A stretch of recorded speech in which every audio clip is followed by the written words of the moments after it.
Good morning बच्चों, आज हम स्टडी करेंगे क्लास 10 यूनिट आपके एसिड बेस साल्ट और टॉपिक होगा हमारा पीएच स्केल।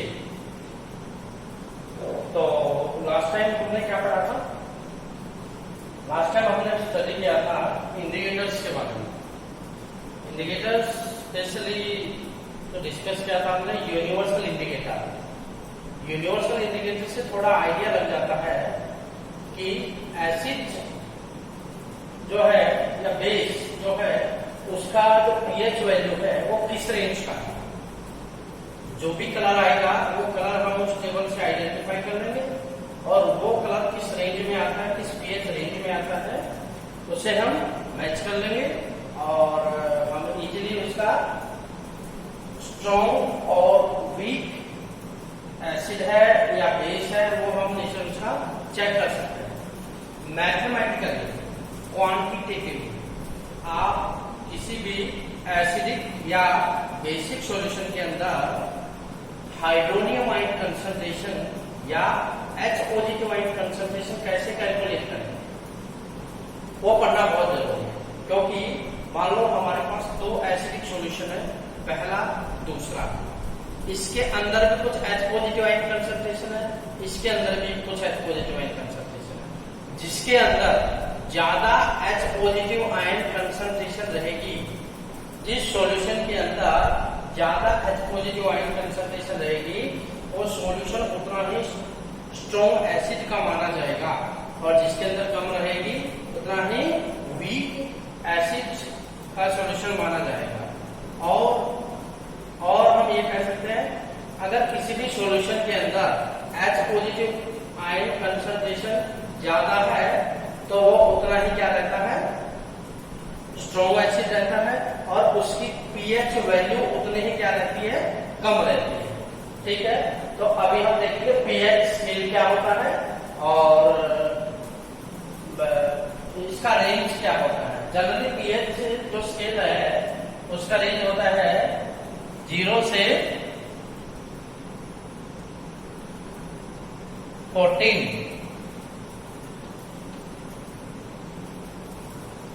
0 से 14 ये वाला रेंज क्लियर।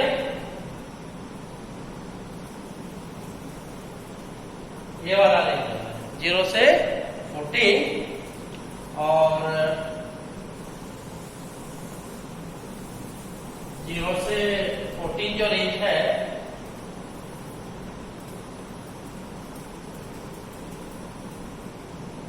ये 0 से 14 रेंज है। क्लियर? ओके, उससे पहले मैं आपको कुछ पीएच के बारे में मैथमेटिकली पॉइंट्स है वो आपसे शेयर करना चाहता हूं और हालांकि 10th लेवल तो उसका कोई इतना यूज नहीं है, फिर भी आपको फर्दर उसका नॉलेज होना चाहिए कि पीएच होता क्या है और मैथमेटिकली इसका इंपोर्टेंस क्या है, फॉर्मूला क्या है। मैथमेटिकली पीएच वैल्यू निकालने के लिए या हाइड्रोनियम आयन कंसंट्रेशन निकालने के लिए दोनों ही पॉइंट्स में एक मैथमेटिकल रिलेशन है। मतलब अगर पीएच वैल्यू पता है तो हाइड्रोनियम आयन कंसंट्रेशन निकल आएगी। अगर किसी भी सॉल्यूशन के अंदर हाइड्रोनियम आयन कंसंट्रेशन है तो पीएच वैल्यू निकल आ सकती है। तो पीएच का मतलब क्या होता है? सबसे पहले पीएच का मतलब क्या होता है? P स्टैंड फॉर पोटेंच। क्या होता है? पोटेंच। इसका मतलब होता है पावर। क्या होता है? पावर। और H stand for H positive या फिर हाइड्रोनियम आयन कंसंट्रेशन, ये होता है इसका कि power of hydrogen ion concentration जो भी रहेगा वो 10 टू पावर लेते हैं हम माइनस 10 टू पावर माइनस कुछ वैल्यू रहता है, वो ही हमारा क्या कहलाता है, पीएच कहलाता है। जैसे अगर हम रिप्रेजेंट करें hydronium ion concentration equal to 10 to power minus 6, यह हमने लिखा। किसी भी सॉल्यूशन के अंदर